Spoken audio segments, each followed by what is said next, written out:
So welcome everybody. We are about to start. You can follow some interpretation channels. As you can see in our flyer, we have 8 different interpretation channels. We have Hindi on the Chinese channel, Bahasa Indonesian on the Russian channel, Khmer on the Japanese channel.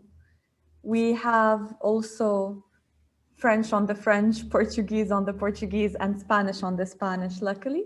And Tamil on the Korean channel, Thai on the German channel. If you forget this, it's right there on the screen. You can follow the flyer, and I will leave it to Elizabeth to kick off this meeting.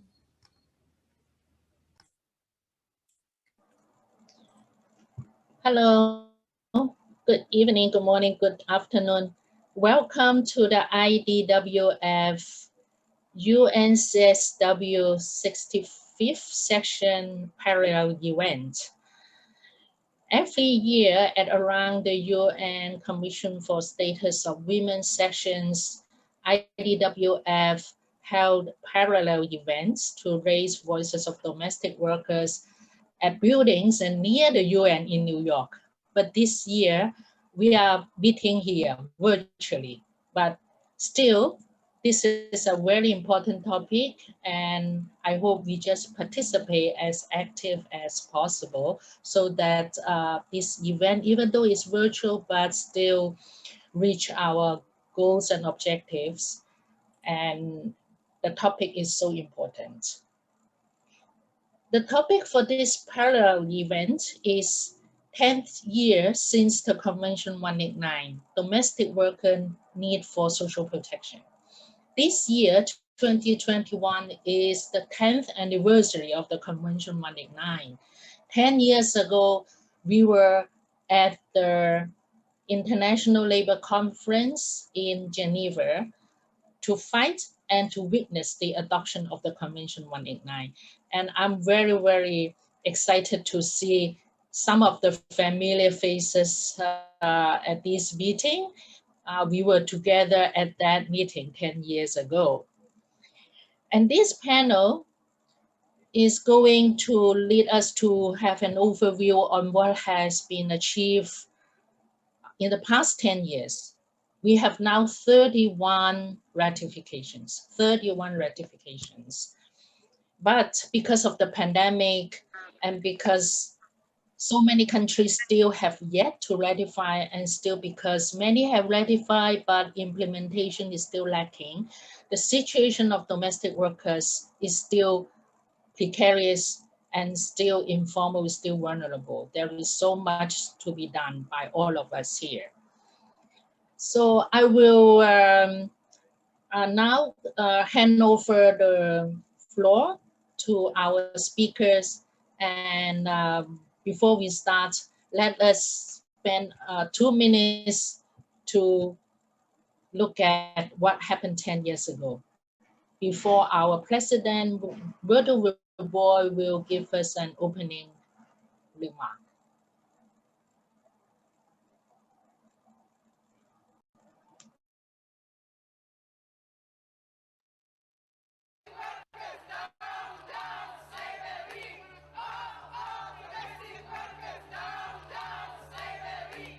We haven't reached the end of the road yet. And like we said when we came here, we're not going back to our countries without a convention.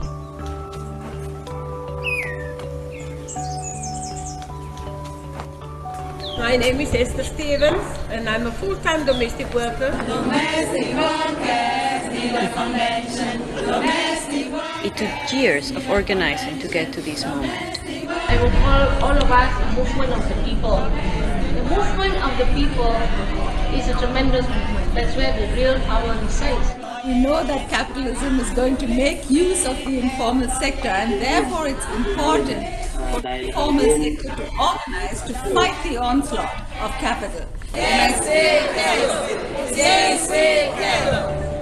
Majorité des 2/3, 275, le quorum est en...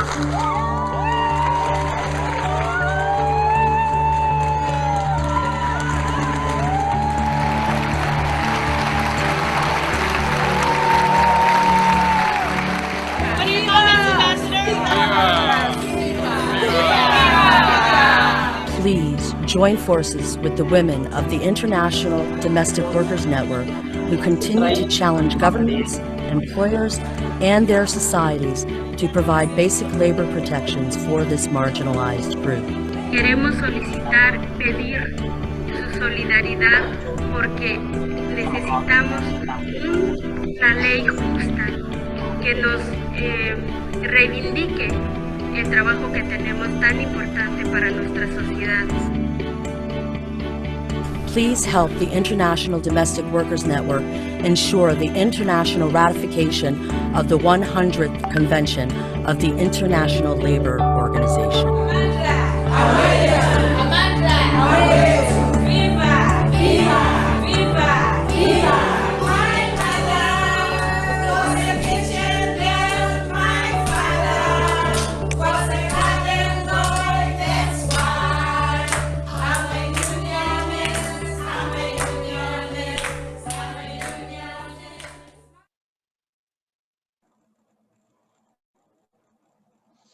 May I now invite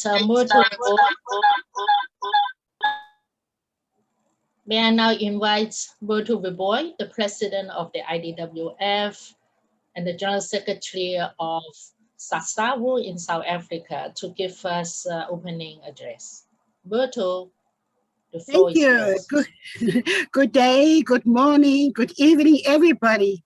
You know, so much memories went through my mind. I think when we were invited in the year 2008 to Geneva, and when we were talking about what's going to happen at the ILO, I think many of us had no clue. We did not even understand what was a convention, what are we going to do. When we went in the year 2009 to practice, you know, there were so many rules. You mustn't shout, you must sit still, you must obey, and you mustn't get angry. All that things were said to us as domestic workers. Nevertheless, we carry on, we practice. 2010, the reality hit us. We were facing business, we were facing governments, we were facing the world, and we as domestic workers, we have to make our cases heard. But we had very good spokesperson for ourselves. We had a lot of women, we have a lot of activists, we have feminists, we had the world supporting us. And when we start debating and when we get angry and when they accuse us of we even murder, we even hit old people, we just be very calm, although sometimes we feel like just running over and just choke business. But nevertheless, we are disciplined people. And then we went into 2011. But at 2011, everybody was asking us to sing a song and because we knew that we are not going to walk out of that convention and that big room of government looking at us. We are going to go out there with the convention. And all of us start singing songs, and all of a sudden South Africa come out. My mother was a kitchen girl, not knowing that it's going to hit and not knowing that it's talking about ourselves. And when the voting started, I remember all of us were sitting at straight. We did not even smile. We were so tense, although we know we were winning. But still, that last moment when I was at the stage, when I had now to say the last words. And the emotional part was that a domestic worker speaking about us, a domestic worker talking about our suffering, a domestic worker talking about our rights and what we want. Yes, that day we won. The world, the corridors of the ILO were shaken.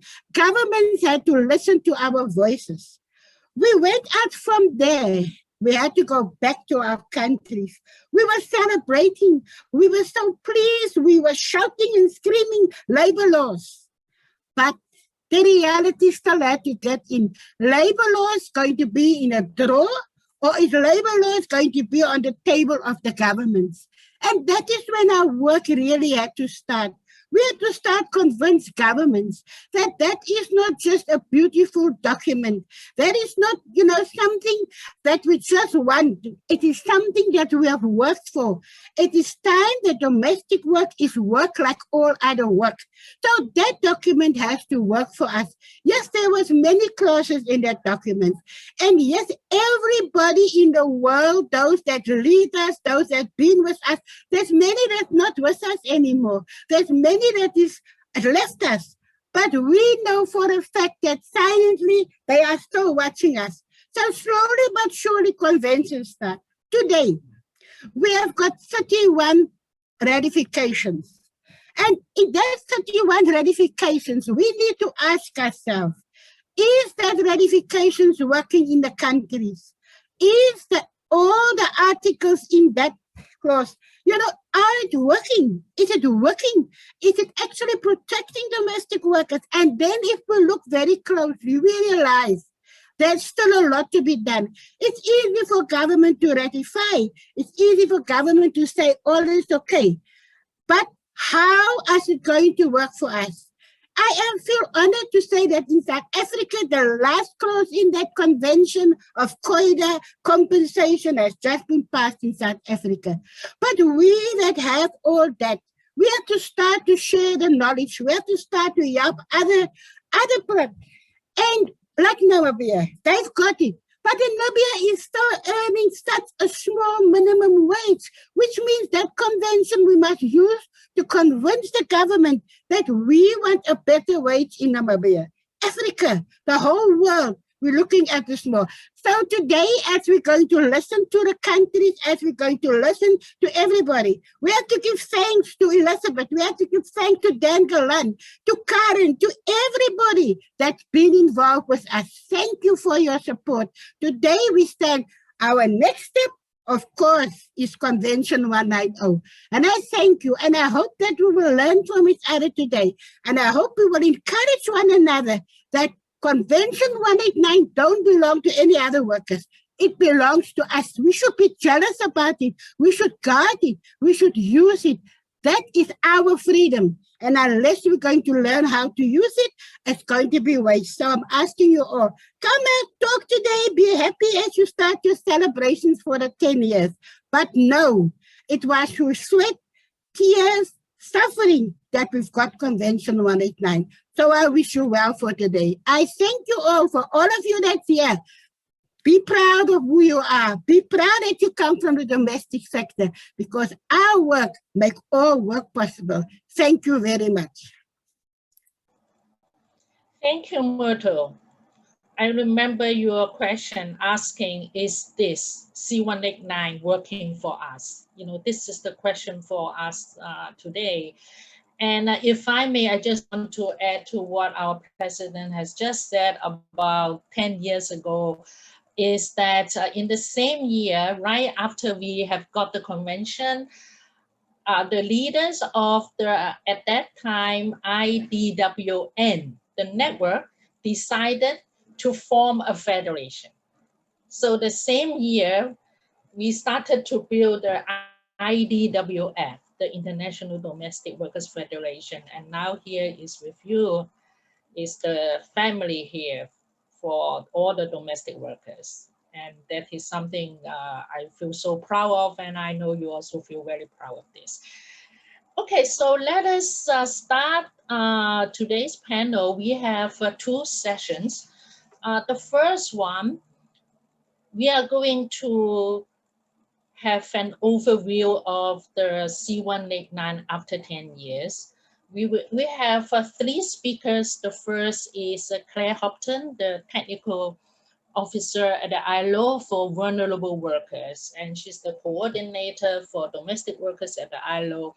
And I know many of us today here know her because she is also our great friend, our great ally. And she's going to give us an overview on what has been achieved and what are still to be achieved. And following her presentation, we are going to hear 2 sides of the C189. The first is what is happening in the Caribbean, where in Trinidad and Tobago, the C189 still has yet to be ratified. But at the same time, we will also hear the happy side where in Argentina, the convention has been ratified and a lot has been done to implement the convention, especially under the COVID, that the government has been implementing measures to protect domestic workers. So the floor is here. So let us welcome the first speaker, Claire Hoffman. Claire, the floor is yours. Thank you very much. It's such a pleasure to be here.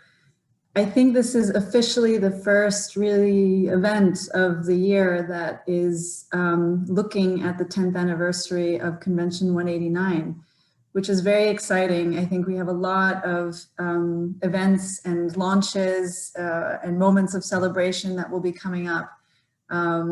But I couldn't think of a better way to kick off this year's celebrations with also the fantastic speech by Myrtle, who never ceases to amaze us, not only with her leadership skills, but amazing, inspiring speeches. So I will speak about 2 points, as Elizabeth mentioned. What has the convention accomplished so far, and what is left to be done?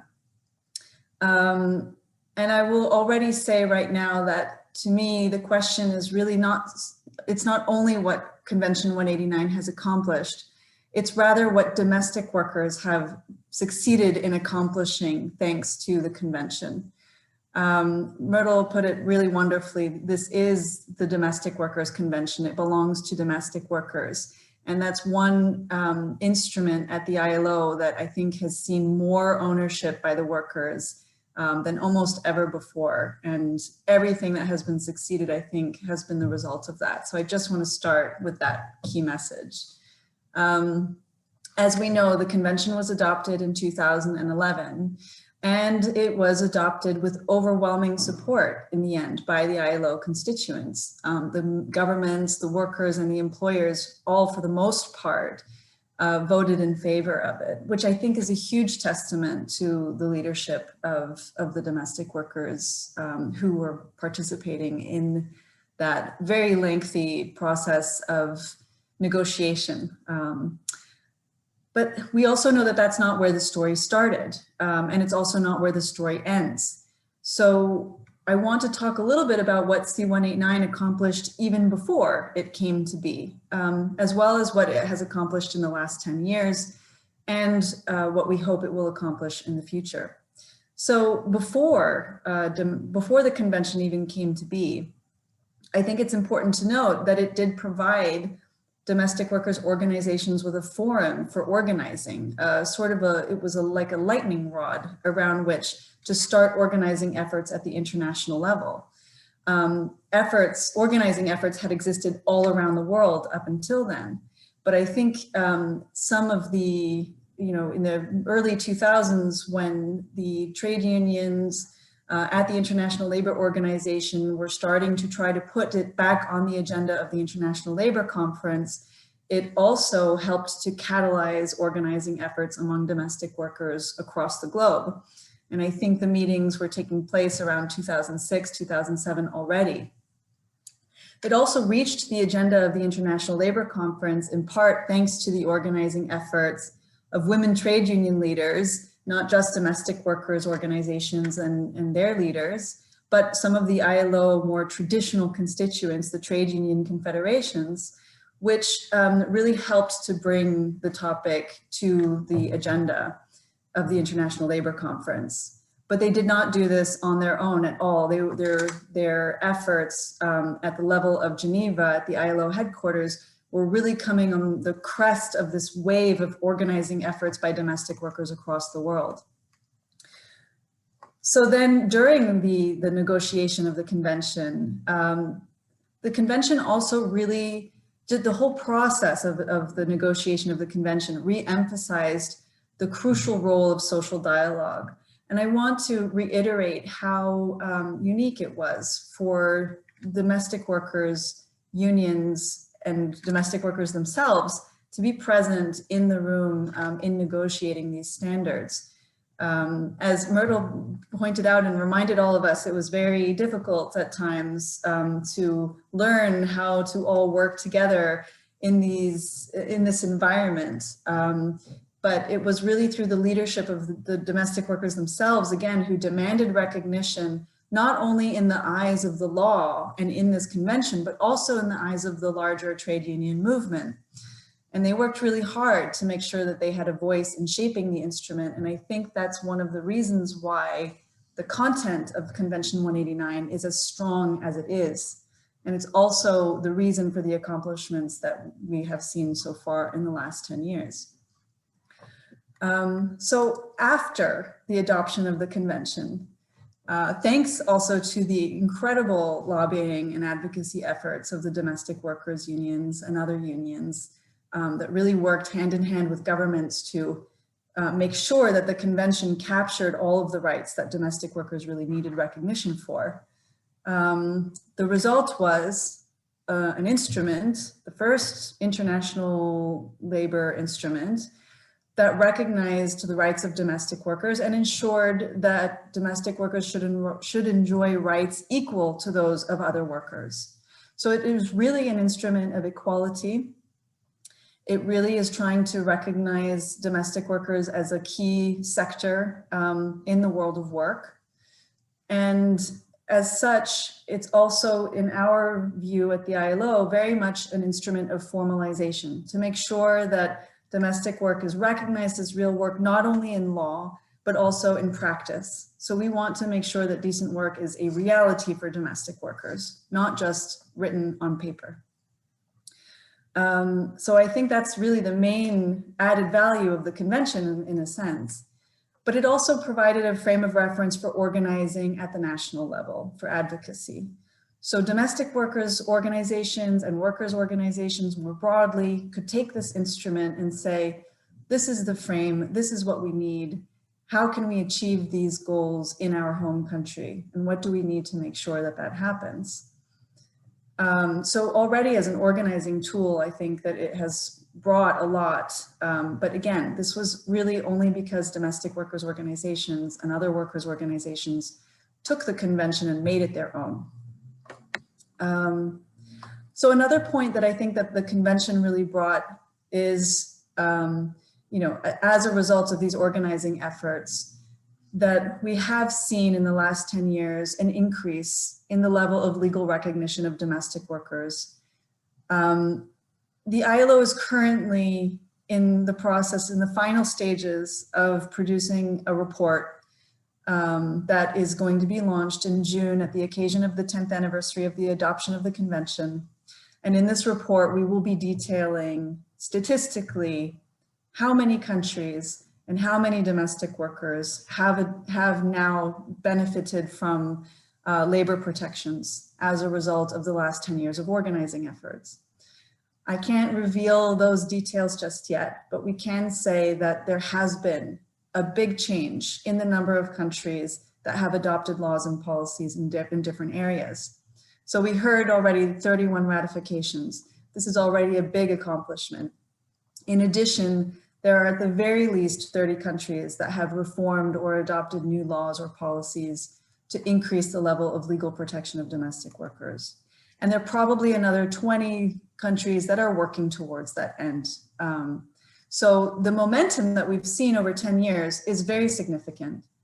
And I think even though that's just in the level of the law and not necessarily a reflection of reality, it does show that there has been a combined, it's been the result of the combined efforts of the domestic workers unions and the government's willingness to move this agenda forward. The other important point is that when new laws have been adopted, they have mostly been adopted with a view to ensuring equal rights. So when a new law or regulation has been adopted for domestic workers on working time or on minimum wages, the tendency has been to ensure that they have the same rights as other workers. This is not always the case, but it has tended to be the case. So we see that in the area of working time, for example, in weekly rest, in normal weekly hours and paid annual leave. Thank you, Elizabeth, noted. And also in terms of wages and maternity leave and cash benefits. And finally, I think it's really advanced a lot the issues of gender equality, and particularly among women of color from the global south coming from multi-generational poverty. So it's inherently an instrument for the promotion of equality for women who have really been working at the bottom of the labor market. And I think this is a really crucial point. It's predominantly a sector it's work performed by women, often cross-border migrants, but even more often by rural urban migrants, indigenous women and others. And I think that it's important to see that the convention is an instrument not just of women's equality, but an intersectional tool as well. So I have just a few seconds left. I'm going to say a few words about what's still to be done. It will be no surprise that domestic work remains a highly informal sector. They are much more likely to be informal than other employees. Informality can come from gaps in legal protection. So there's still a lot of countries that exclude domestic workers from protection. So there's a lot of progress left to be made on that front. And informality can also come from gaps in implementation. I know some of the speakers on this panel will be talking about some implementation issues. And I really think that in the next 10 years, the big emphasis needs to be on how do we implement these rights. I think domestic work as a sector is going to grow. There's a preference for in-home care for the elderly, and there's always going to be a household need for care, indirect or direct care. And I think the reliance on domestic work will continue to exist. So the question then becomes, how do we make sure that we have decent work for domestic workers, given that continued projection of the demand? So obviously the continued extension of laws and policies, there needs to be a lot of focus on institutional capacity building to help governments learn how to reach households as employers, to promote compliance and enforce applicable legislation. And this really means figuring out how to reach households. And it really requires a full set of policies to formalize domestic work and to consider domestic work as part of the larger care economy. I think is a really important way to make sure that policies reach domestic workers and the households for which they work.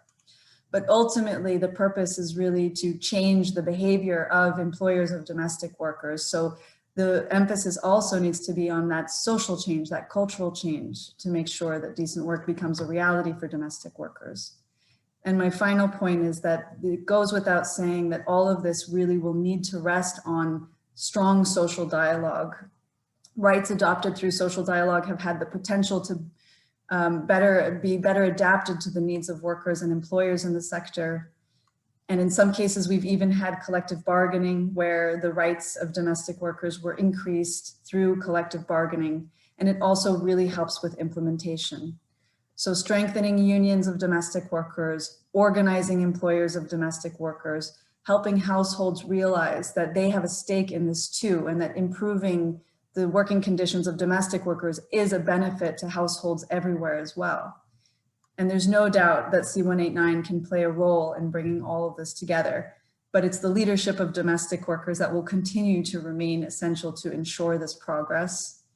And then governments and employers will also have to play their part in recognizing the role that they play in that domestic workers play in our homes and societies, and have to take the actions to make sure that the rights afforded by Convention 189 become a reality for domestic workers.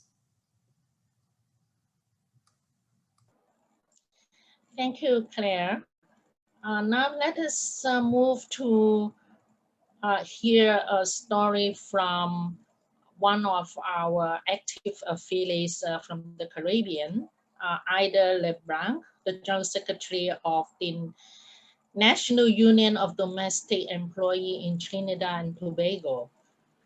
Her country has yet to ratify C189, and under the pandemic, the condition for domestic workers have become so critical And Ida is going to share with us why she thinks this is really high time that governments must ratify and implement the convention.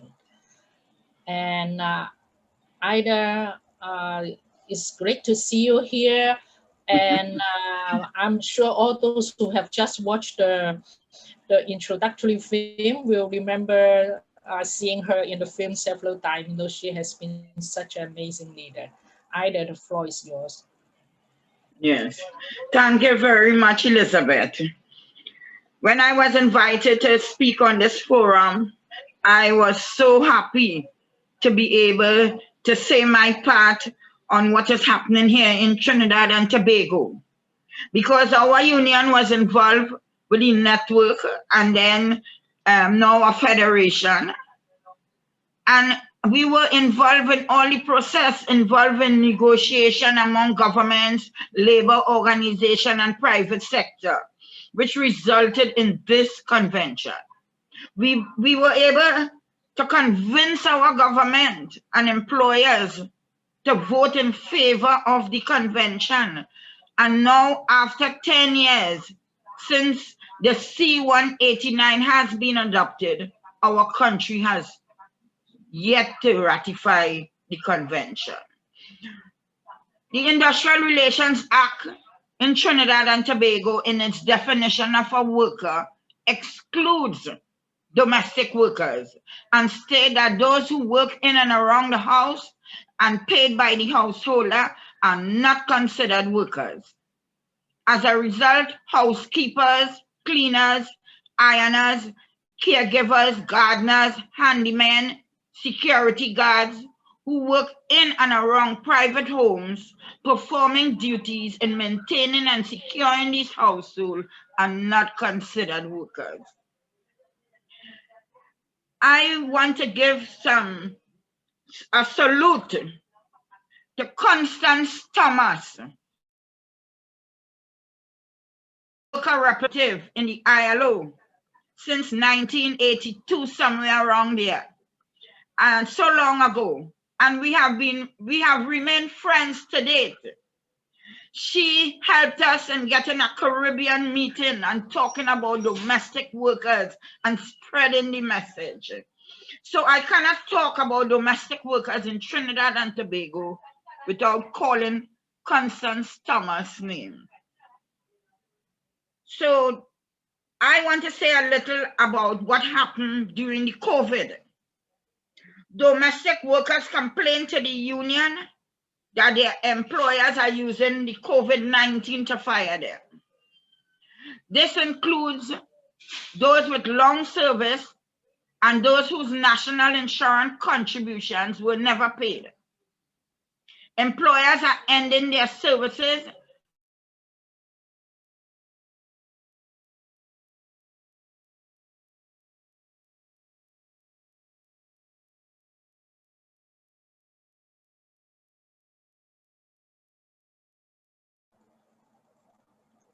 Hello, Ida.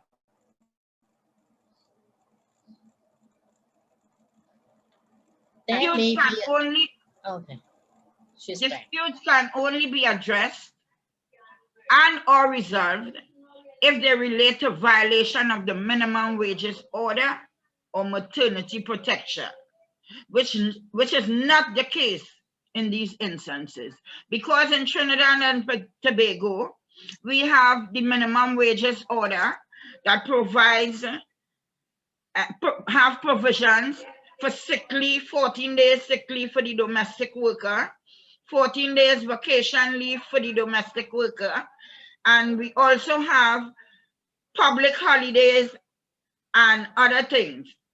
But we also have the Maternity Protection Act that domestic workers are covered under. Now you must be paying, you must register your domestic worker with the national insurance.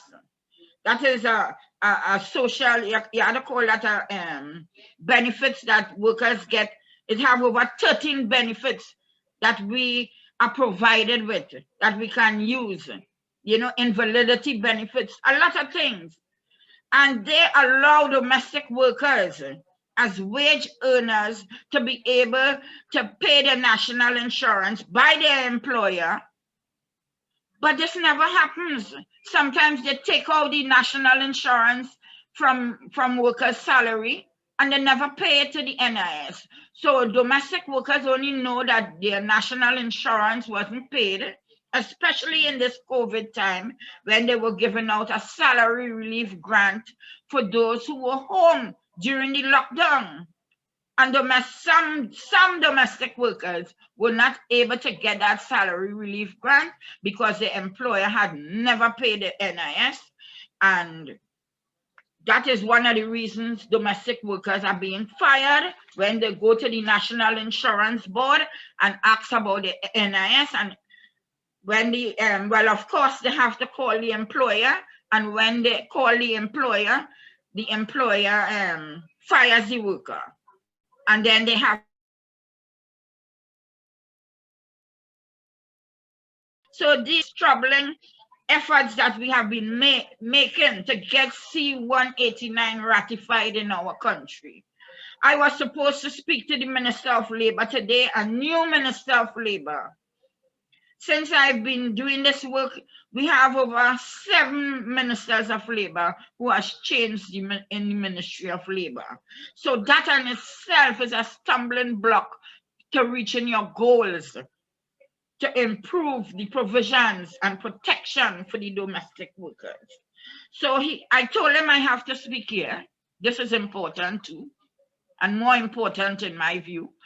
And he postponed it to next week, Tuesday. So I have a lot to tell him about what happened here and the support that we are getting from the international. But with the COVID, it took us some time to overcome the shock of that COVID. But we continue to organize on the ground, virtual meetings to keep up with what was happening with our membership. We learned that a lot of domestic workers work in the formal sector were being sent home because of the lockdown. Women had to choose between going to work and leaving their children unattended or staying at home without an income to ensure their children's safety. Some domestic workers reported that they were forced to live in and they were not paid overtime or on-call wages. Some of them said this situation was costly because schools were closed and they had more expenses because they had to get paid supervision for their young children and they had to ensure there was food for them. Because their children would usually get meals through the school feeding program. That is part of our social security system. Childcare institutions were also closed because of the lockdown, and it is still closed today. So that the union is helpless because the unions at that time were also on lockdown. So what did we do?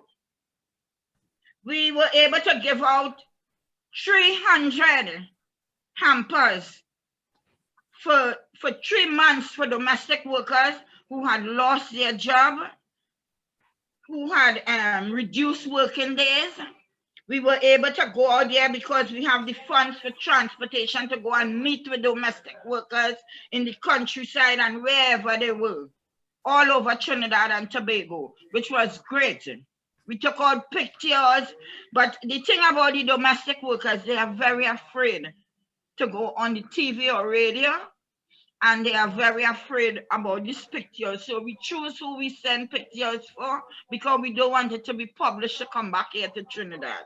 Although some of them have lost their job, but they're still hoping that the employer will call for them or send for them.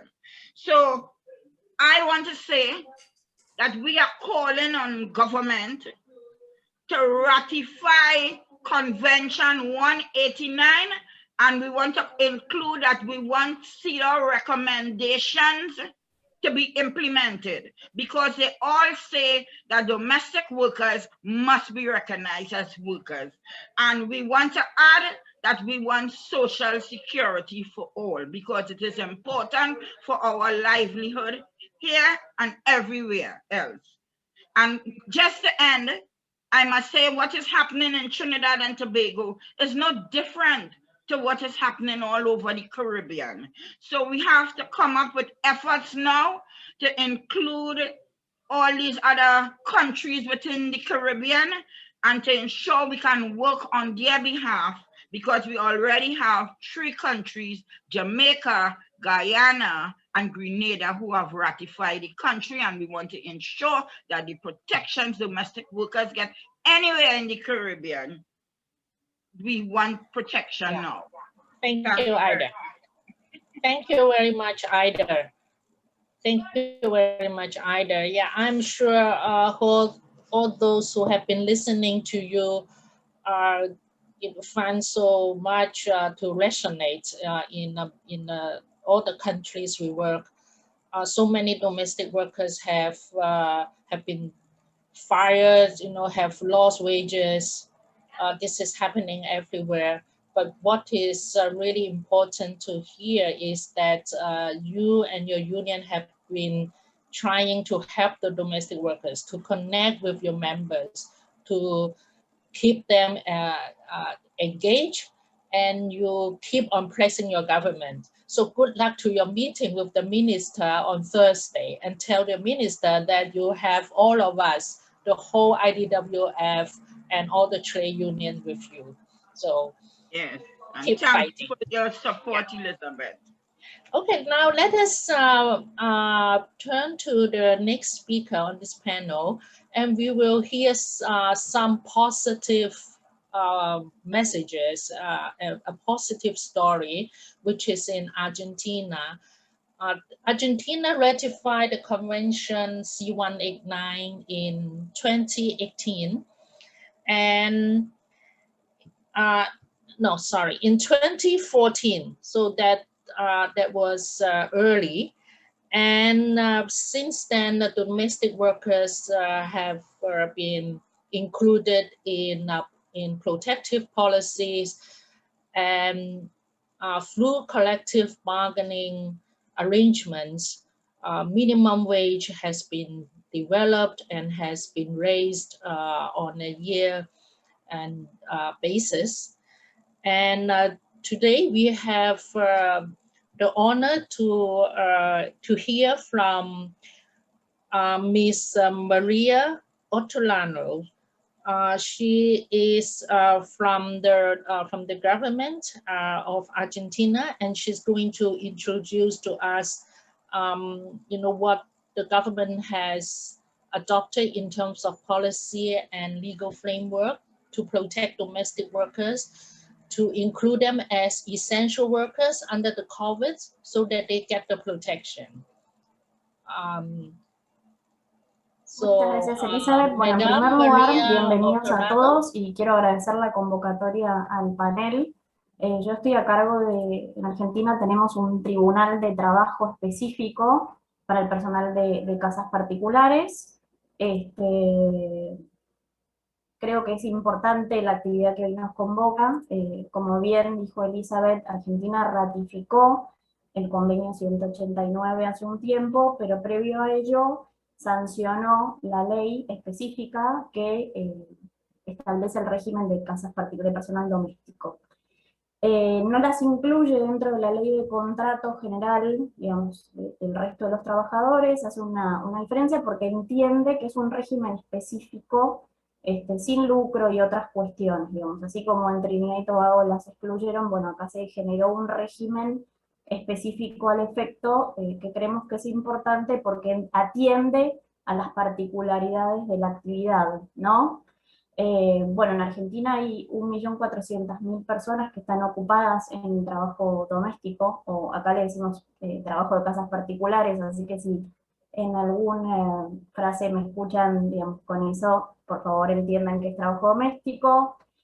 En general es una actividad que está realizada casi exclusivamente por mujeres, el 99.3%, y hay un 44% que son jefas de hogar, digamos. O sea, compartimos con estas cuestiones que decía Guida del Caribe, determinadas preocupaciones respecto del sector. Nuestro ministro de Trabajo entiende que todas las medidas que se tomaron en base a la situación pandémica actual tienen que requerir un esfuerzo de todos y tener un norte claro, que es la reducción de las desigualdades sociales.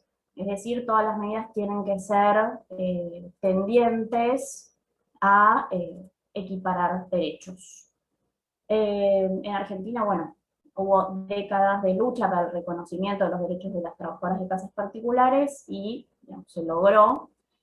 Y este año, con todas las medidas de COVID, todas las medidas de protección, tanto de la salud como del trabajo, no excluyeron a las trabajadoras de casas particulares. Siempre estuvieron incluidas en esas medidas, lo cual creo que es muy importante.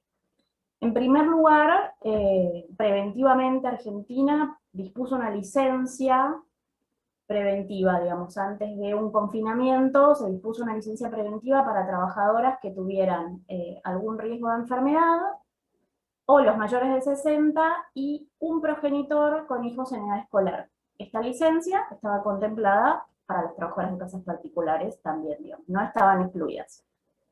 Aclaro igual para no aclararlo en todas las medidas que voy a decir estaban incluidas las trabajadoras de casas domésticas, no las excluyó de ninguna medida. En segundo lugar, Argentina, cuando ya vio que digamos, la situación era un poco más apremiante, dispuso el aislamiento, el confinamiento, como le dicen en otros lugares, y las trabajadoras de casas particulares no fueron la excepción, salvo las trabajadoras de cuarta categoría, se les llaman acá, que son el personal de cuidado, que asisten o cuidan no terapéuticamente a personas enfermas con discapacidad, niños y adultos mayores, sobre todo aquellos que no podían velarse por sí mismos. Sin perjuicio de ello, en todo momento el Ministerio lo que recomendó fue evaluar la pertinencia y la real necesidad de la concurrencia de las trabajadoras al lugar de trabajo, ¿no? Que no fuera un capricho del empleador que tuviera que ir cuando estábamos todos aislados y demás. En esto voy a recapitular un poco después con el tema también del cuidado que bien mencionaba Claire respecto de la importancia del mismo. En este marco, a todos los trabajadores se les reconoció el cobro pleno del salario pese a no ir a prestar tareas. Y a las trabajadoras también se les reconoció. Era obligación del empleador pagar el salario de las trabajadoras que por el aislamiento o confinamiento no pudieran prestar tareas. En ese sentido se dispusieron medidas de pago electrónico. Acá en Argentina, digamos, había muchas trabajadoras que no estaban bancarizadas y se dispusieron medidas, algunas casi que de emergencia, que eran pagos a través de cajeros automáticos con clave, y a su vez los bancos estatales salieron a responder a esto con cuentas bancarias gratuitas y a través de una aplicación de celular.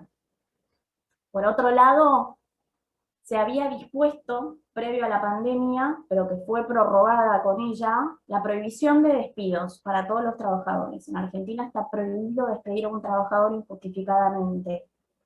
Y las trabajadoras tampoco fueron la excepción. O sea, hoy por hoy está prohibido despedir a una trabajadora de casas particulares, excepto que exista justa causa, obviamente.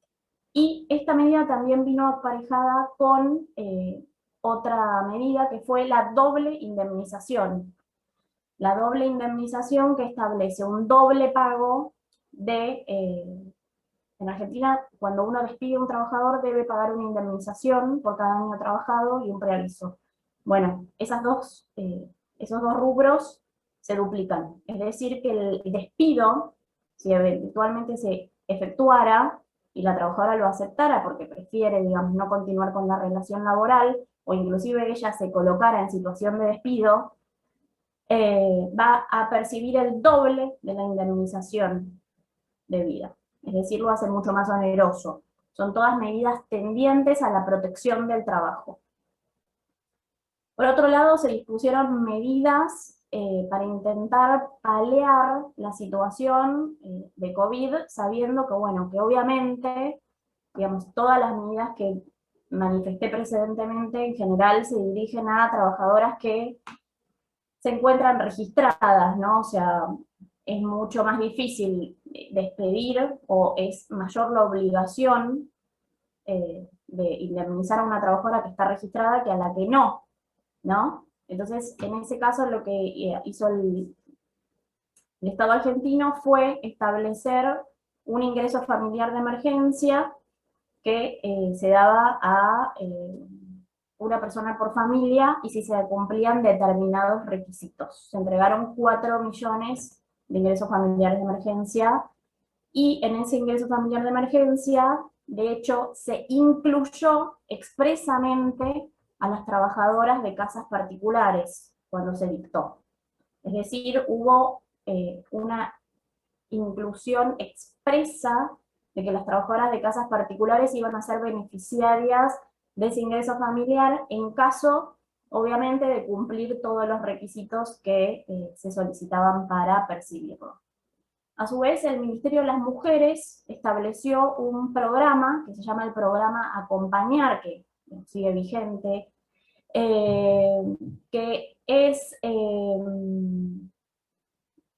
un programa de apoyo económico y de acompañamiento integral por 6 meses para promover la autonomía de las mujeres que se encuentran en contextos de violencia. Entonces, lo que se hace es darle una ayuda económica, en primer lugar, para que salgan de ese contexto violento, que bueno, que nosotros sabemos que en situaciones de pandemia, sobre todo, y de confinamiento, se ven agravadas, y a su vez brindarles, digamos, un acompañamiento integral para que puedan salir de esos contextos y construir un proyecto de vida autónomo y libre de violencia, ¿no? Que bueno, como todas decían, la importancia del convenio 190, que bueno, se dirige a la violencia laboral, pero también la violencia en todos los ámbitos, ¿no? Que influye a la violencia, que influye a la vida personal de la trabajadora, ¿no?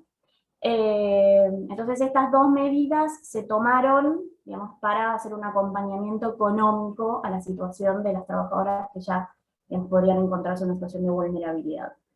Una aclaración que me olvidé hacer del IFE es que este ingreso familiar de emergencia no reemplazaba al salario. Y esto fue algo que se remarcó porque obviamente muchos empleadores a los cuales sus trabajadoras percibieron el IFE pretendían descontarlos del salario, y desde ya que no era un reemplazo de salario, sino que era, digamos, una ayuda estatal para trabajadoras que, digamos, pudieran estar atravesando situaciones difíciles en momentos de pandemia. Por otro, en este sentido, también quiero destacar la importancia de la registración para el Estado Nacional, digamos, es uno de los ejes que bueno, con el tema de la consolidación de derechos que hubo con la sanción de la ley, con la ratificación del convenio 189 por Argentina, la registración es hoy el norte, digamos, que tiene Argentina, donde hay 1/3 de trabajadoras registradas y 2/3 que no se encuentran registradas, ¿no? Entendemos que la pandemia puso de resalto la importancia de los trabajadores y las trabajadoras de casas particulares dentro de la organización de la vida familiar, ¿no? Y sobre todo la importancia del sector de la economía del cuidado, cómo, digamos, al momento de dictar las primeras medidas se tuvo en cuenta que, bueno, las trabajadoras de casas particulares son parte de la economía del cuidado, son uno de los grandes pilares del cuidado, y bueno, digamos, era importante. ¿Qué sucedió, digamos, para contextualizar un poco?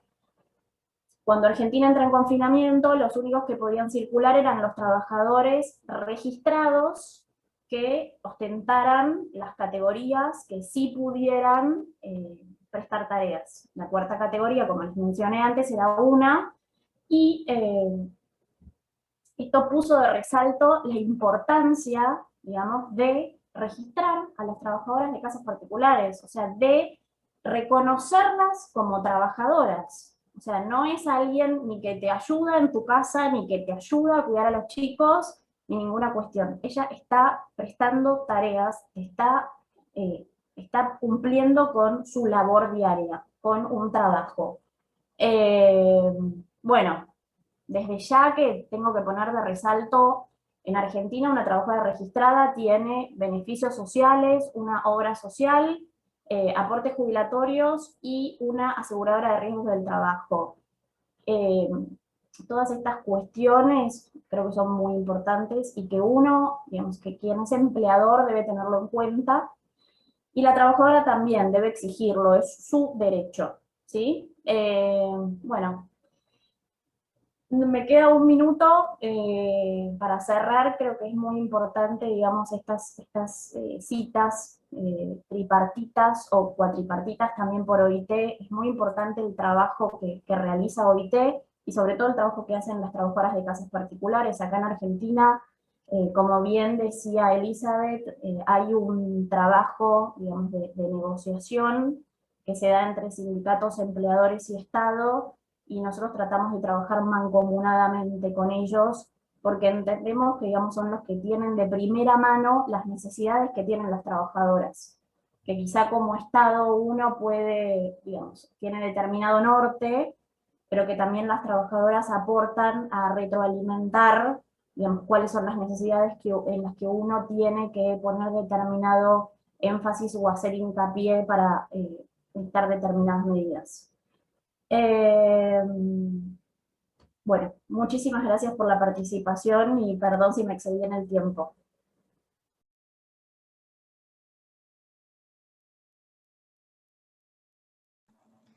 Thank you so much. Thank you so much for your excellent presentation. Here is a good practice. It shows that when there is a will, it is possible to give decent work to domestic workers. Clearly in your country, you have shown the way how to treat domestic workers just as workers and include them in all the rights and benefits. So I just want to remind everyone, if you want to tell your government, you know, that's what can be done and how can be done, please contact Maria Oterano. She will have all this practical information to help us on implementation. Thank you so much. With this, we are closing the first panel. And because of the time constraint, and I also noticed that there is no questions for this panelists. So I will just move quickly to the second panel. So the second panel is focusing on the lessons learned.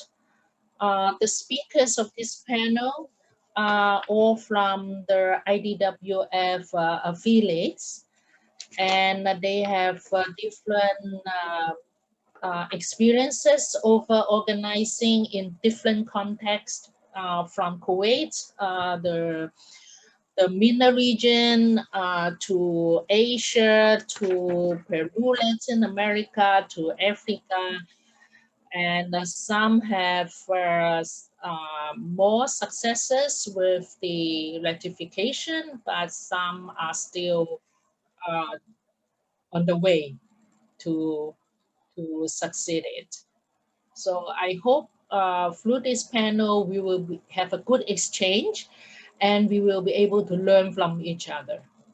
So now let me invite the first speaker, Mary Ann Abunda. She is the founding president of the very young Sandingan Kuwait Domestic Workers Association Kuwait. This is a very young organization, just founded 2 years ago by a group of Filipino migrant domestic workers working in Kuwait. Even though until today the country does not allow domestic workers to organize, yet here is the organization. They have shown there's a will, it is always possible to do it. And the MENA region is believed that it's a place where no government will ratify the Convention 189. But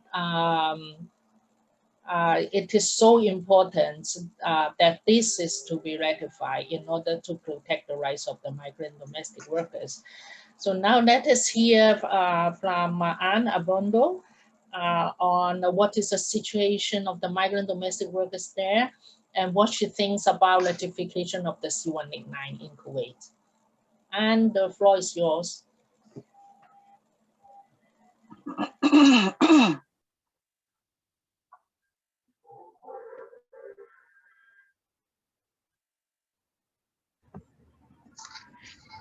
Anne, please unmute yourself. Thank you, Elizabeth. I am Anne from Sindigan Kuwait Domestic Workers Association. My topic is no ratification is still in countries of the Middle East, the challenges of the kafala system. The health crisis we are facing now is an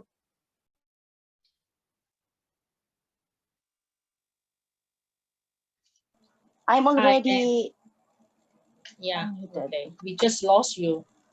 Can you hear me now? Yes. Yes. Please start. Okay. Please start from the beginning. Okay. I am Anne Abunda from Sindigan Kuwait Domestic Workers Association. My topic is no ratification is still in countries of the Middle East, the challenges of the kafala system. The health crisis we are facing now is an important event. Why do we need to work together? 1,000 workers have been displaced and become jobless due to ongoing crisis that affected the global economy, particularly to countries that receives and host a large number of migrant domestic workers. It is a call to all of us to be more persuasive in our campaign and put more effort to attain sustainable changes in the migration workforce.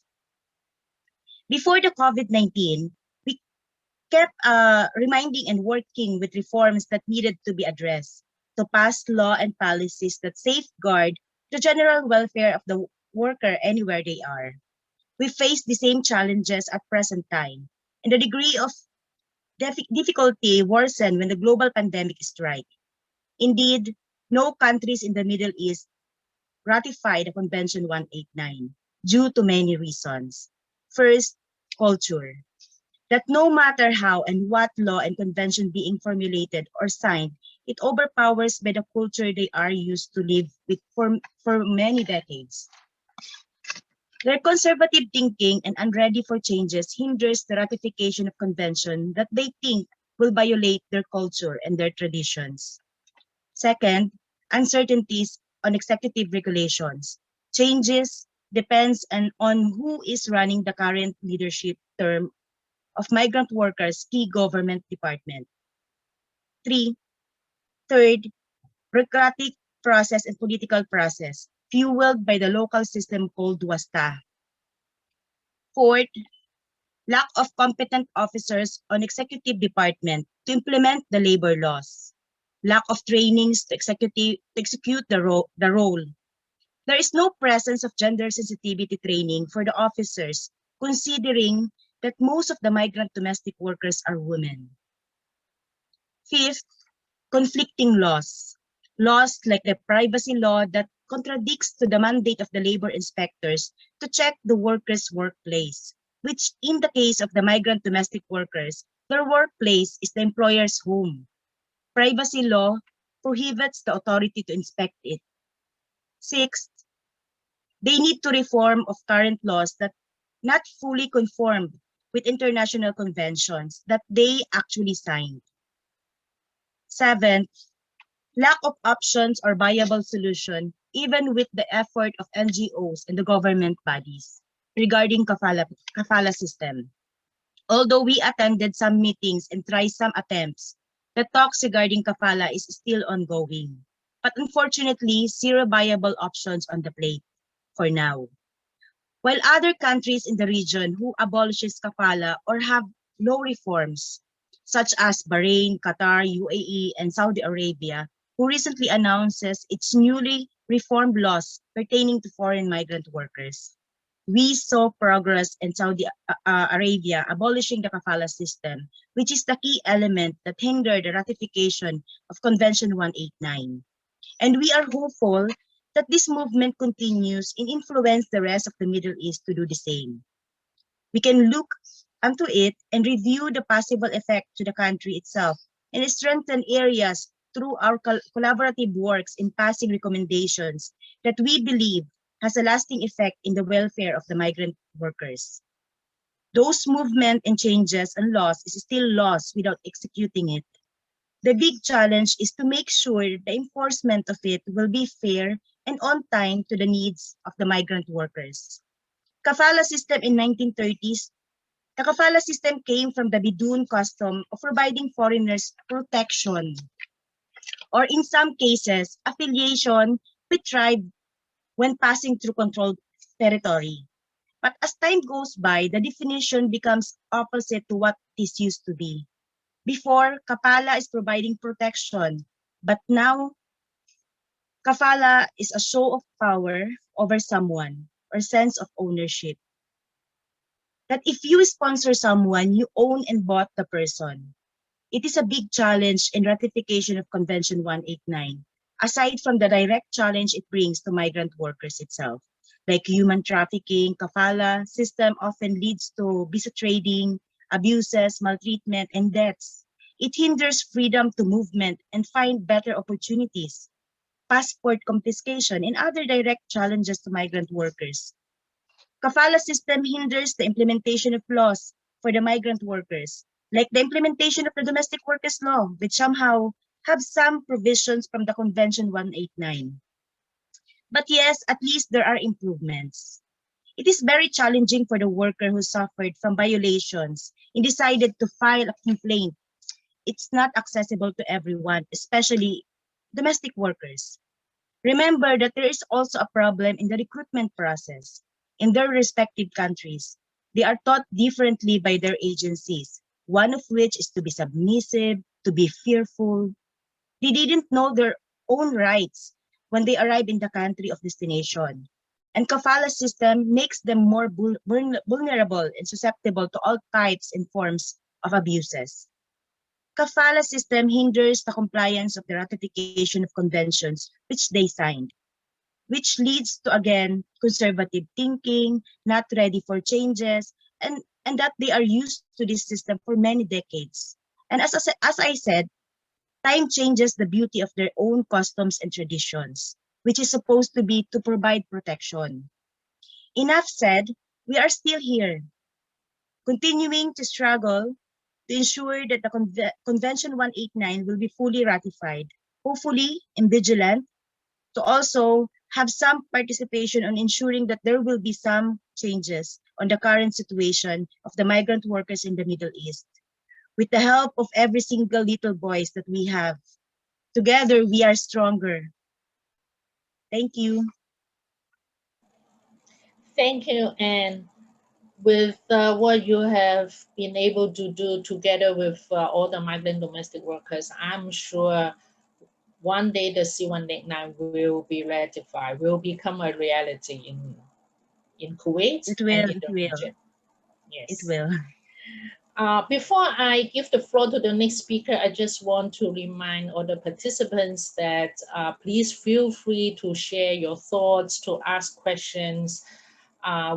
This is opportunity for exchanges. So if you want to say anything, you will have a question, please put it in the chat box, and at the end of the presentation, we will try to address those questions. Okay, so now let me invite Carmen Almeida. She's the General Secretary of our affiliate, the Domestic Workers Union in Peru, the Sintrao. Peru ratified the convention in 2018. And last year, the government passed a new domestic workers legislation. together with an implementation plan that aims to implement the Convention 189.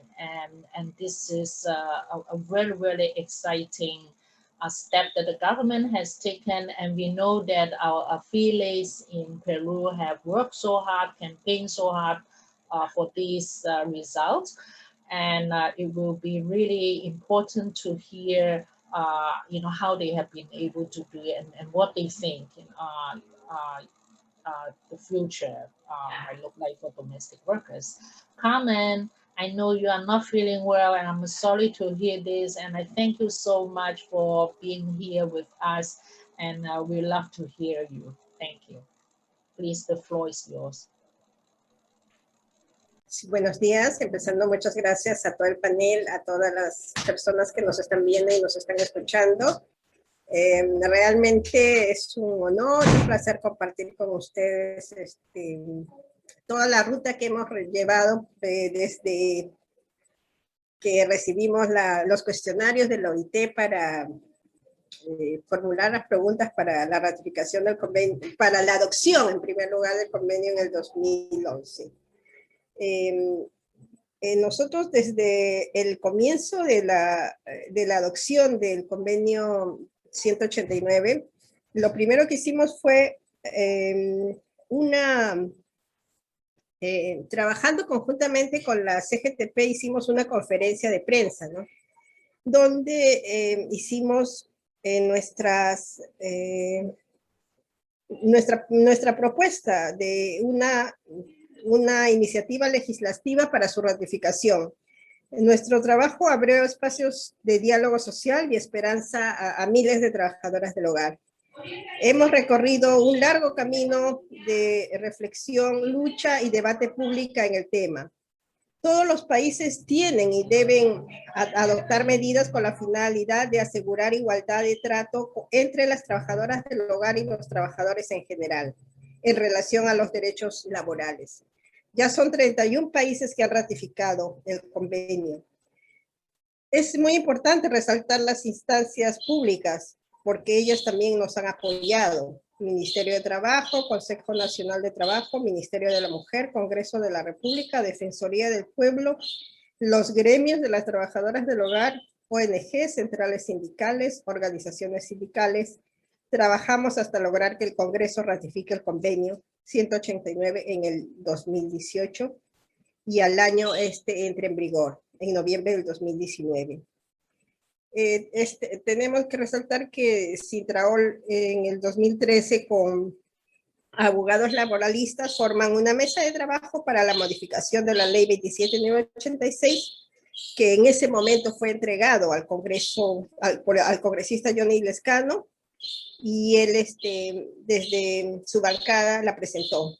Esta es una de las leyes que entró entre los dictámenes, que es la más completa de acuerdo al convenio 189. Y todo eso hemos hecho a partir de este convenio 189. Hicimos muchas marchas, hicimos muchos foros, presentamos una gran marcha con el mandil gigante en la Plaza San Martín. También marchamos al Congreso para exigir su ratificación. Seguimos realizando audiencias públicas, tanto en el Ministerio de Trabajo, OIT y Congreso, logrando una histórica victoria. El 16 de junio del 2018 se ratifica el convenio 189 y en noviembre de ese mismo año se deposita en la OIT para su implementación al siguiente año. Desde el Ministerio de Trabajo se aprobó el Plan de Acción de Implementación de los Derechos de Trabajadores y los Trabajadores de acuerdo a la implementación del convenio 189. Esta mesa está vigente del 2019 al 2021. Ya estamos en el 2021 y en el Perú somos más de medio millón de trabajadoras organizadas. Desde hace décadas los sindicatos logramos ser escuchados. Nuestra ardua lucha logró que en el 2019, en la Comisión de la Mujer y en el 2020 en la Comisión de Trabajo, aprobaran los dictámenes y esto se discutía en el Pleno del Congreso. También se le envió las cartas a los 130 congresistas para que sepan la importancia de que el convenio es un piso más alto que una ley, pero para eso teníamos que lograr la ley, la nueva ley. Y era una obligación del país, por haber ratificado el convenio, aprobar esta ley. Es importante reconocer las alianzas, la solidaridad internacional. He escuchado a Mirtre, he escuchado a las grandes líderes de todo el proceso que se tuvo. Para mí es muy importante. Yo entré al sindicato cuando recién se estaba aprobando el convenio. Y es una lucha ardua la que hacemos los sindicatos de las trabajadoras del hogar. La FIC en el 2013 se funda, antes fue la Red de Trabajadoras del Hogar. Y es muy importante participar en estos espacios porque nos empodera no solamente como mujeres, sino como trabajadoras del hogar. La pandemia del COVID-19 desatada a nivel mundial, a comienzos del año 2020, se declaró en emergencia a nuestro país a partir del 15 de marzo.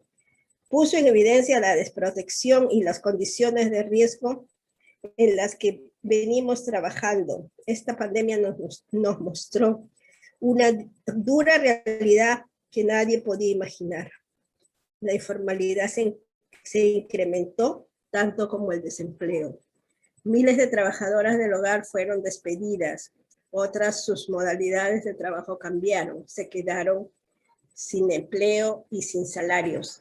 Nosotros a partir de ahí hemos luchado, hemos hecho alianzas con diferentes organizaciones para mejorar las condiciones de las trabajadoras del hogar.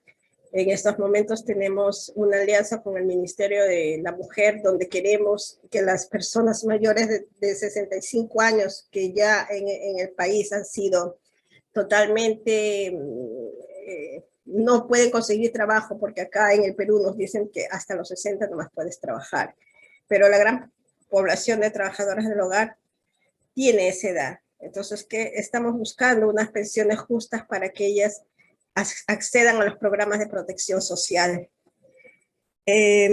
Trabajadoras del hogar somos vulneradas a pesar de todas las medidas de seguridad que se toman. Por eso nosotros logramos hacer un protocolo de COVID para proteger a nuestras compañeras. Los gremios de trabajadoras del hogar, sociedad civil, ONG, centrales sindicales organizadas, influyeron mucho a nivel nacional e internacional en la aprobación de la ley 31047, que en medio de la pandemia se debatió en el Congreso del Perú. En el Pleno Mujer, por fin, el 5 de septiembre, logramos que se apruebe la ley 31047. Y esta fue firmada finalmente en octubre, vigente desde el día 2. Se hizo un trabajo muy arduo con reuniones virtuales, con voceros de bancadas y congresistas de regiones.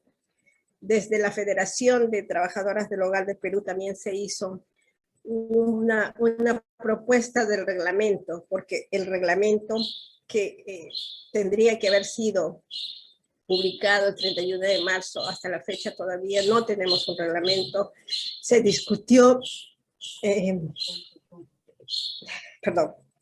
con nuestra ley promulgada todavía está pendiente el reglamento. Se tenía que haber publicado el 31 de enero. El 15 de diciembre se envió una resolución ministerial que aprobaba el reglamento, pero luego el Ministerio de Trabajo aprueba revisar la participación de las organizaciones sindicales, la OIT, la Defensoría del Pueblo, el Ministerio de la Mujer, de las cuales ya estas reuniones terminaron el 16 de febrero y estamos esperando la versión oficial hasta la fecha. Nosotros en este proceso lo que queremos es que todas nuestras compañeras tengan un contrato formal, el contrato por escrito, ya está publicado, ya es una de nuestras demandas y es algo que hemos logrado. Pero es muy difícil todavía llegar con todas estas proposiciones y que sean una realidad en nuestro país. Nuestra situación como trabajadoras del hogar es muy difícil. Un minuto, gracias. Pero igual, nosotros estamos felices de haber participado en esto y seguimos luchando por nuestras compañeras. Un abrazo a todas y seguimos trabajando. Gracias.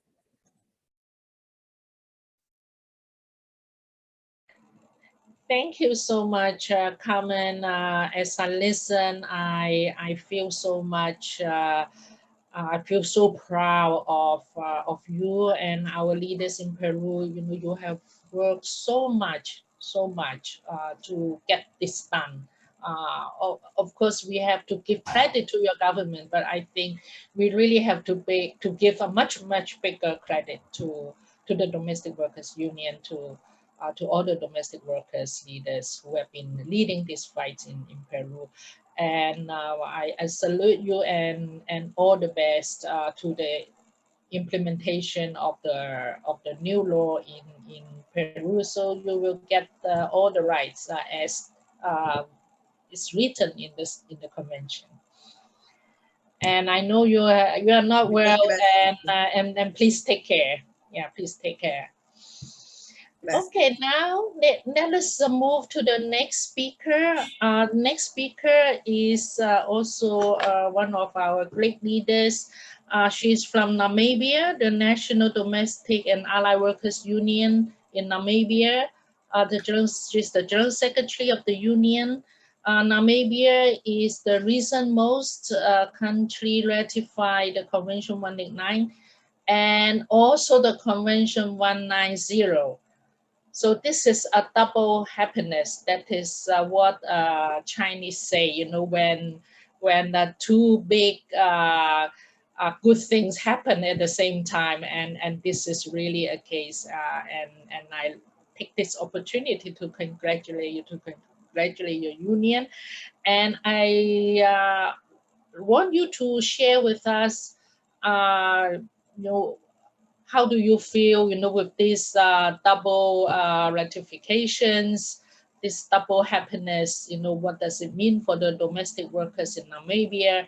And also what your union has done to achieve this success, and how have you worked with other union and other allies to achieve this success? This is important lessons for us to learn. Nelly, please. And I just want to remind you that you have 8 minutes. Thank you. Thank you. For me, we don't want to graduate, but this in terms of as a family of IDWF, through IDWF strategy plan, through the motivations, regional conference that we took all over in Africa, went to Uganda for TOT training, motivating us, putting us in place as a union. Although the union was established long time back, 30 years back, we managed to have this successful achievement through the IDWF achievement plan, activities plan. To share a little bit, it is not only IDWF alone, we also affiliated to the mother body in Namibia, that at least we managed to pick up our leadership in 2015, where we struggle and having male-dominated strategy plan. We went through, Elizabeth came down to Namibia, motivating us and saying, no, we are domestic workers, we can make it. And by then, with those big confidence that at least IDWF plan in us, we managed to go through all the campaigns, the strategy plan. We follow all the strategy that IDWF put in place with us, with our African regional coordinator, Mama Vicky Kanyoka, our president behind us, the Iron Lady. I think IDWF done a great job so far. All the gratitude is going back home. Through the federation that managed to put me as a general secretary on a tripartite body, it was also one of the biggest opportunities as Namibia domestic workers to serve on that kind of platform, where people, they intend to look at the uneducated they cannot manage to do things, but inside, outside, it doesn't know what is our intention to achieve all the good things. We have these two twins. We are very happy. We are very excited. And I think it came at the right way because through the pushing that IDWF were pushing us and giving us that confidence. When will things happen in Namibia? We stood by your words and we said, no, Namibia going to ratify C189 before the terms of references of the constitution of the organization coming to an end. By then, with the tripartite body, employers, platform, the other federation from Namibia, the state itself, we managed to submit a recommendation through the Office of Minister of Labor Commissioner, where we have a lot of campaigns, marching campaigns. There are drafting, submitting petitions through the Ministry of Government, a lot of offices of Ministry of Governors offices, the CO offices throughout the country.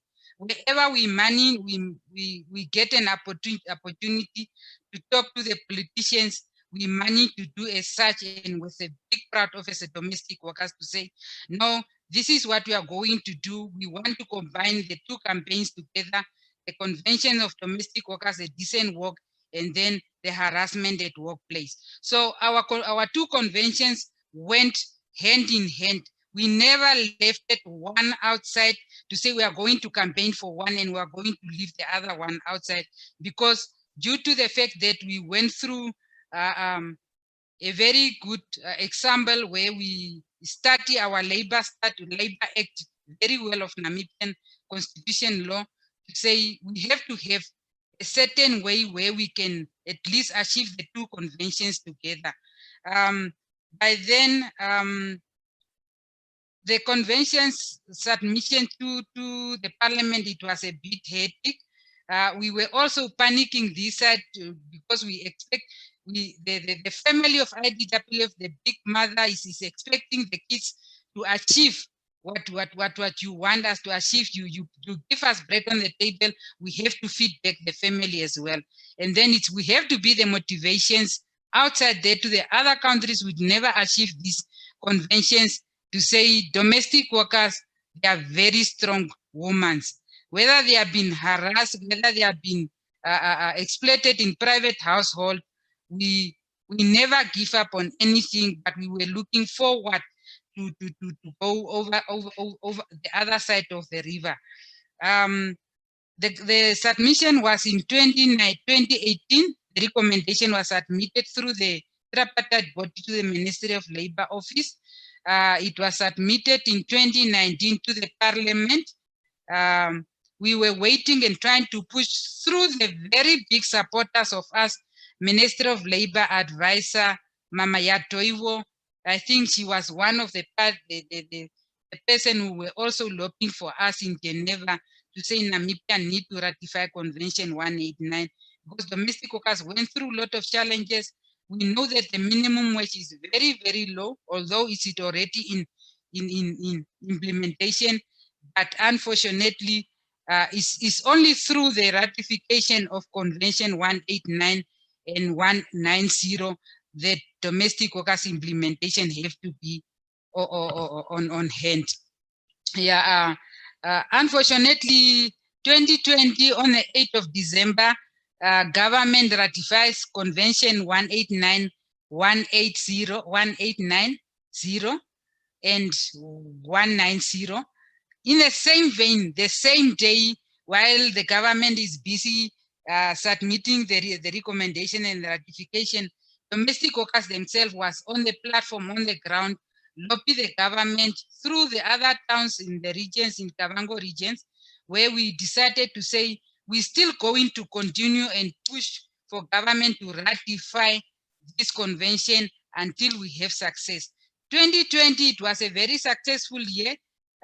We are happy, but we will not say we are happy enough because the implementation have to take place. After all, we might say DAWU as a union is also lucky enough to be nominated on the tripartite body against last year 2020 until 2023. So therefore, it will be our opportunity to use it to push the government with the other stakeholders for the implementation of the convention, the two conventions, at least to stop harassment at workplace and sexual harassment where most of the domestic workers going through. I think I left with 35 seconds. Recently we talked to the advisor of the minister, and she really welcomed the union to come to her office. We will set up a meeting as soon as possible so that at least we can start and working on the implementation process through the tripartite body. Thank you very much. Thank you very much. I congratulate you for having a very supportive government. Yeah, please use the opportunity to make sure what is ratified will be implemented. Otherwise, it's just a nice looking paper.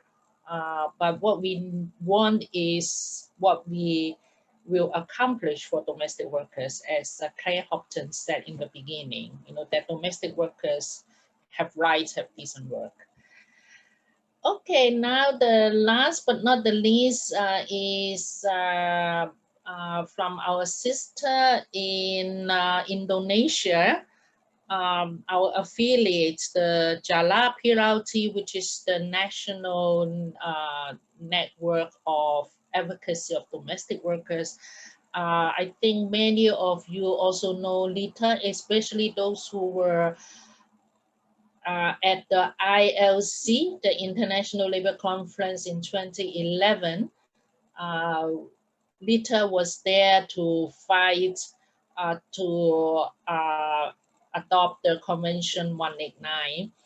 Unfortunately, she's not well, but she has prepared a PowerPoint presentation on the domestic workers law drafted by the domestic workers. And since more than 10 years ago, the domestic workers leaders of Jala Pirauti, our affiliate, have been pushing the government, or the political party, to support and to adopt it. And even though they have tried so hard, until today, it has not been adopted.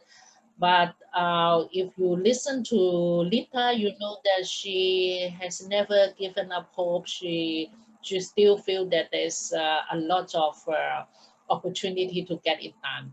And her spirit really is a big inspiration for us all. And so now let us hear her presentation. And after that, we will start the Q&A, question and answers. So if you have questions, if you have idea you want to share, please put them on the chat box. Okay, Lita.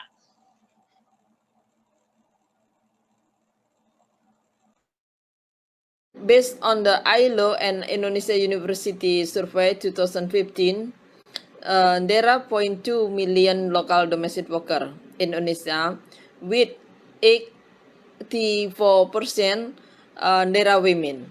And we estimate that in 2020, there are 5 million local Indonesia domestic workers. The main issue of domestic workers in Indonesia, the domestic workers are categorized as workers. They always be categorized as informal, unpaid worker sector. So no mandatory to fulfill the rights of domestic workers.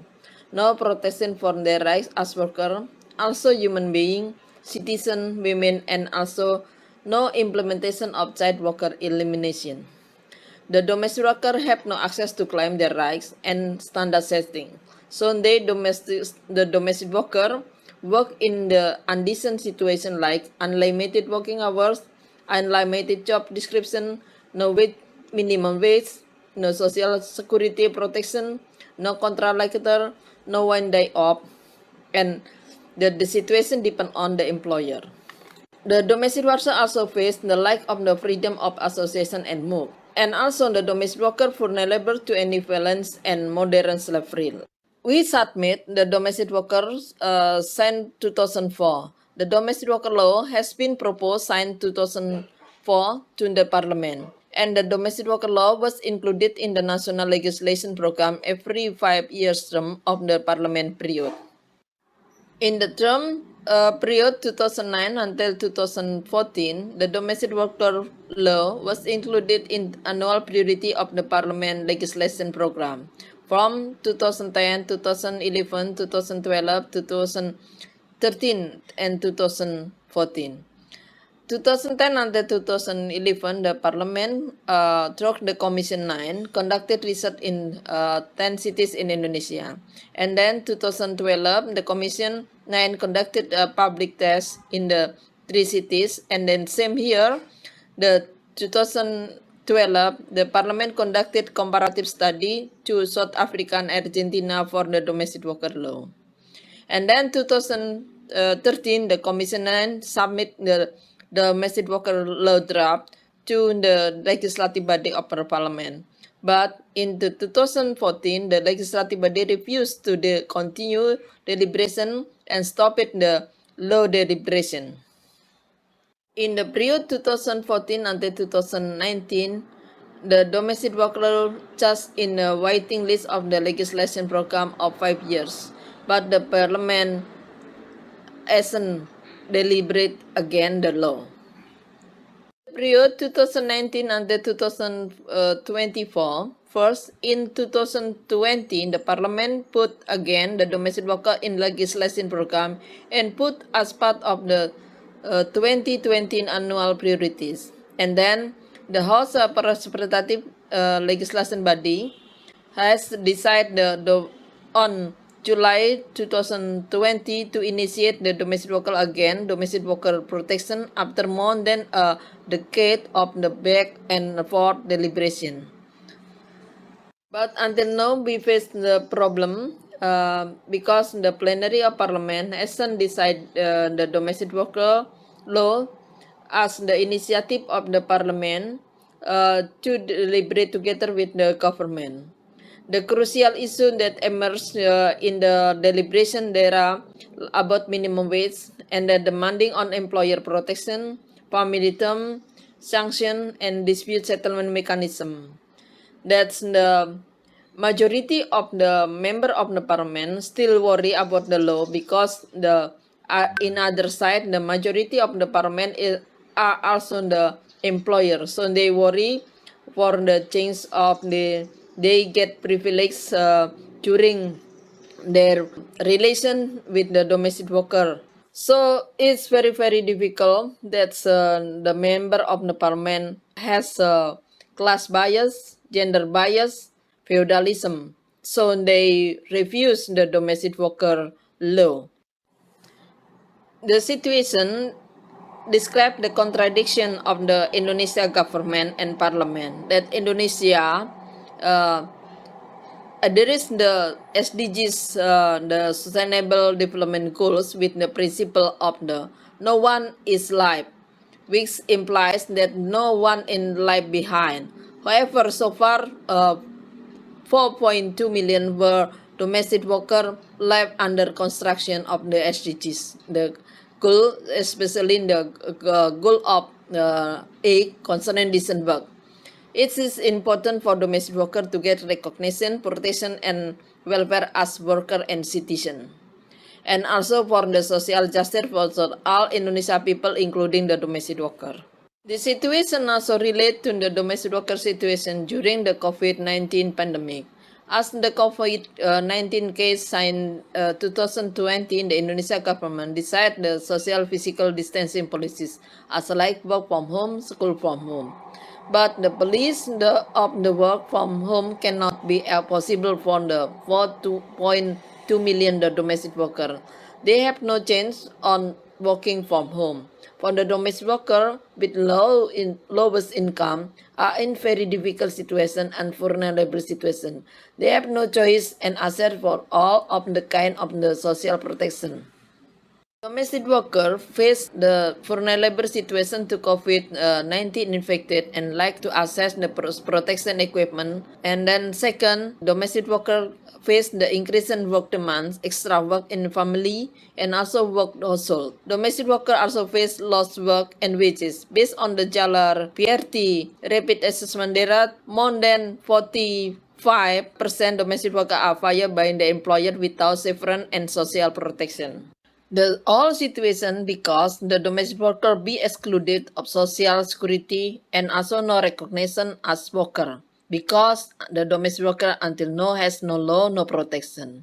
Based on Jala domestic worker survey in December 2020, there are 82% not domestic worker have no access for health and social security. Almost 100% domestic workers have no access for employment social security. During the pandemic, the government doesn't put the domestic worker as part of citizen and worker that are covered by the social protection. The situation of domestic worker with income 20 until 30% of the minimum wage without social protection security illustrate how the state has become an agent of violence, exploitation, and modern slavery by neglecting and enforcement the domestic worker as worker and citizen.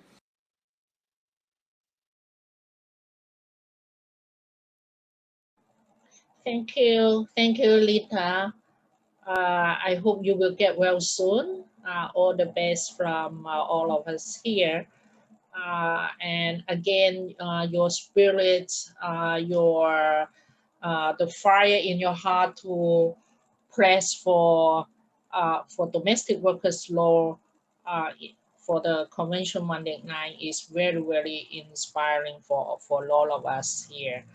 And please be rest assured that you have all of us here behind you. And now the floor is for everyone to exchange and to share experiences, to learn from each other. I have some questions in the chat box. So the first one is about how to affiliate to the IDWF. So this is a question to the IDWF leaders. Maybe I can handle this. There is a question about kafala system. What is kafala system? As some has never heard of it. Maybe Anne can elaborate more on how it affects the lives, the conditions of the migrant domestic workers. And there are also comments, I think, from the participants in Asia saying that due to the unstable political situation, that campaign advocacy has been hindered, and that also becomes an obstacle for achievement of rights for domestic workers. It's similar. I heard from Ida in Trinidad Tobago saying that over the last 10 years, there have been 7 ministers. So because of the instability in the government, again, ratification or any policy change becomes very difficult. So I just open the floor to all the panelists, and whoever wants to respond to this, please just speak. Maybe Anne can start because it is very specific about kafala system, how it is connected to the rights of migrant domestic workers. Yes, the kafala system or sponsorship system gives private citizens and companies in Jordan, Lebanon, and most Arab countries, including Kuwait, Saudi Arabia, but they abolished it already, almost total control over migrant workers. It's like owning someone. When you hire someone, you own you. They think or they treat the worker as they own them already. So that's the kafala system. That's why we are fighting and we are working on abolishing it. Thank you, Elizabeth. Yeah. Thank you.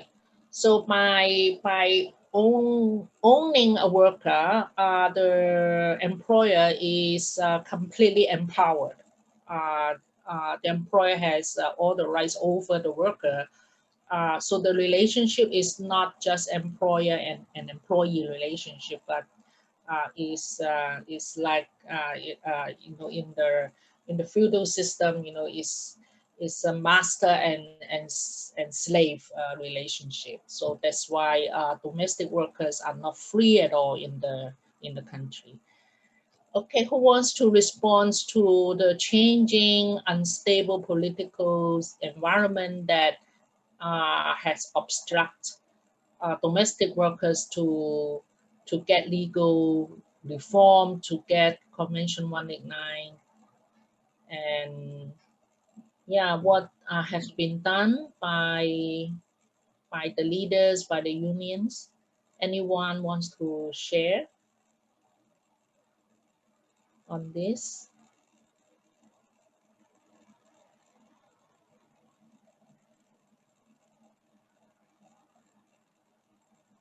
No, maybe Ida, you want to respond to this? Because it's also a challenge in Trinidad and Tobago, where Yes. government changes so frequently. Yes, when we but I didn't say in 10 years, I said and since I've been doing this work, I've passed through 7 ministers of labor. So what happens is that when one minister change, trying to get on to start from where you stop is very difficult, because maybe sometimes a minister might come and he might have his or her own view on how to move forward with labor issues. But the importance of that is that we try to keep close to the minister and let him hear what is going on with the union, let him hear what is our agenda and what we're looking forward for from government, because we have to also apprise him of what is happening with regards to international treaties and things like that. Because, for example, the ILO C189, what we have been doing and what we intend to do and what is our goals moving forward. So every time that changes, and even when government changes, it is very difficult to start again from where, because of their own views and their political goals and whatever. So we have to keep just fighting the battle, trying, and our biggest stumbling block too is we want domestic workers to be proud of being a domestic worker. And now with the COVID, a lot of people have to go and pick up domestic work who wasn't doing domestic work before. So I think this change in workplace attitude and things like that, and you have to do the work because you have to survive. I think this will change the whole scenario for the domestic workers, and I think it's a positive for us to organize and get more people into the union, people who want to work within the union and do things for the union, because the union is really the workers. Okay, thank you. So that is Ida. my view. Yeah. Thank you, Ida. We still have a few minutes left, and I see Anyon Lee from Korea asked for the floor. Anyon Lee, you may have the floor, please. So you have 3 minutes. Hello. You want to take the floor? Hi. Hi. Okay. Hi. Yes, good go to see ahead. you. Thank you for everybody's briefing and voices and your experience. My name is Eun Lee, the Vice President of National IWC of Korea. I'd like to share the situation of Korea. Actually, in Korea, a resolution calling for ratification was adopted at the plenary session of the National Assembly in 2012 with the approval of all members. The biggest change after that is the organization of domestic workers. In Korea, many nonprofit cooperative especially have emerged, and they are striving to secure workers' rights. At present, three major domestic workers organization of Korea. One is National YWC of Korea, and the Korea Domestic Workers Association and National Household Managers Cooperative have been working in solidarity over the past decade to enact protection law for domestic workers with the help of Federation of Korean Trade Union. Actually, at present, the National Assembly is proposing the Act on Improving Employment of Domestic Workers in line with this resolution. Through this law, domestic workers could receive benefits such as industrial accident insurance, employment insurance, and unemployment benefits, and health insurance, etc.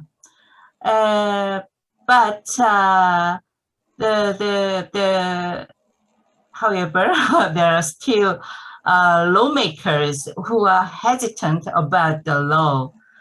Still a big hurdle or obstacle of social awareness of domestic labor and domestic workers. And even the government has proposed a bill based on the Convention 189, but the lawmakers, some lawmakers are unwillingness to pass it, our big obstacle. And so we need more the organizing the domestic workers as a negotiating organization. And I hope the domestic workers around the world will come together and push the pressure to pass the bill with the solidarity in each government. Yes, yes, of course. Thank you for listening. Yeah, thank you. Let us know. Yeah, the fight is the same everywhere. We just have to be united and never give up. And in the chat box, Panyan from Thailand have shared about the situation under the COVID, that employers are dictating the wage. And also Paricha from the FedWu Hong Kong also share the situation of domestic workers under COVID. And there's a question about how to affiliate to the IDWF. I just want to briefly say that domestic workers organizations can affiliate to the IDWF. That is organization of domestic workers only and are led by domestic workers. And that organization such that can apply to join the IDWF. And when you apply, please also send us the constitution or statutes of your organizations. We will look at this, and also we will look at what activities you do, what are your objectives, see whether they resonate the principles and strategies of the IDWF. And we have the executive committee which will talk to you and will make decisions on affiliations. And so with this note, I like to bring this panel to a close. I'd like to thank each and every one of you for your excellent participation and support. I'd like to thank all the panelists to spend the time and to share all your excellent stories, experiences, and insights. I'd like to thank all the interpreters and all my colleagues who have been working so tirelessly at the back and in the last few days to organize this. This has been an excellent opportunity that you know, the family and friends of the IDWF are together to kickstart the 10th anniversary of the C189 celebration. So I just want to let you know that this is the first activities on C189, and from now on we will have a series of discussions. We want all our affiliates and our friends to join us to celebrate what we have achieved, and also to help us to make more successes, you know, that is to make C189 real, and also the C190 real for domestic workers. And that is, you know, what we dream to do, what we dream to achieve.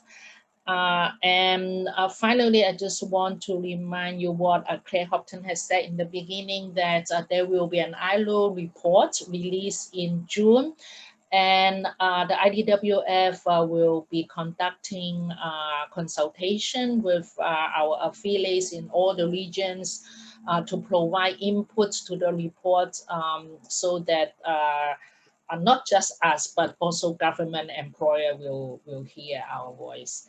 And so with this, I like to say goodbye and thank everybody, and special hug to Carmen Almeida and Lita.